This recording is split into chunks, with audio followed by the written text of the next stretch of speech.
Well, Margaret, who do you think are some of the most influential directors from, say, 1970 till now? There's 50 years to think about. Do you know, I mean, it was such a great decade and it produced such talent. You know, the Scorsese. The 70s, the decade of the 70s. It was sort of like, you know, it's where I really started getting into film, you know, because I always used to go because of stars.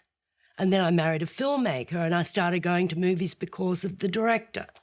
And, you know, you had, you know, the Coppolas, the Bertoluccis, Scorsese, Spielberg, George Lucas, all emerged. Well, who have made the most enduring contributions, do you think? I mean, is there any greater contribution than Star Wars, for example? Well, you know, I mean, you could say Jaws.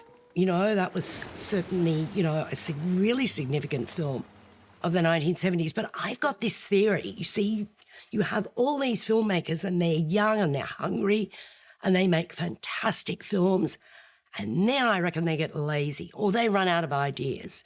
And I've stopped dinner parties because I've maintained that all great directors should die at the age of 40 because then they get sloppy. Bertolucci ended up making not very good films. Scorsese's gone off the boil. I don't know if that's true. It's Scorsese. Woody Allen made some really fantastic films in his middle era. And now, you know, they're just not as good. Still turning out the odd pretty damn good film. And Scorsese, you can't really say that he's lost it. Yeah, I can. Well, you just did. Well, I disagree. I don't know if they do stop at 40. I think they can keep going. Well, yeah, but you know, I mean, you know, Cronenberg is still making really interesting films. You look at David Fincher, another, you know, really robust director. Fincher's not 33. No, well, if you're moving past, I mean, we're looking over those years since the 1970s, and, you know, and you look at Soderbergh, who started out with Sex, Lies and Videotape, made on a shoestring in Baton Rouge or whatever. Well, now he's making films on a phone. But he's innovative. He was one of the first directors to go into television. Yeah. And well, that's one of the big moves, isn't it? Yeah. The cinematic directors having moved to television. That's changed the whole notion of filmmaking in so many ways. Yeah.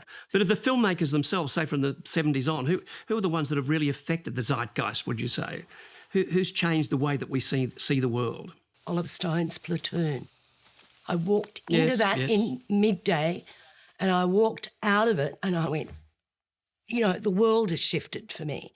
I think if a filmmaker can do that, and Stone's a very good filmmaker, but I mean, he's gone off the boil a bit too.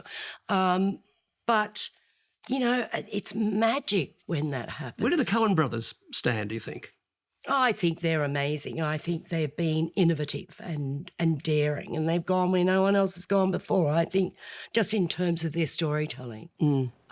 Fargo, what a fabulous film. Yeah. You know, they're good filmmakers, and they're obviously, you know, they've got heart, a sensibility in their films that's really interesting. I mean, we're lucky that there are so many wonderful filmmakers. I mean, we've produced them. We've got, you know, Peter Weir, the Peter Weirs of this world. George Miller. I mean, has Mad Max changed the way that we see the world? Maybe it has. Maybe it has. In terms of, was that really the beginning of kind of like a dystopian look at the future? I don't know. I think probably it was. I mean, certainly the most recent Mad Max film is one of the best action films ever made. There's no doubt about that. It's also the most deafening film ever made, I have to say. Oh, God. But, you know, I mean, Fred Skepsey, who's made some really, really wonderful Well, Fred's well over 40, you know. I know he is. So is Bruce Beresford. He's still making very good films. Well, yes. So we're refuting your argument, or you're refuting your own argument. Well, I'll allow some of them to live, but mainly if they're Australian. Okay.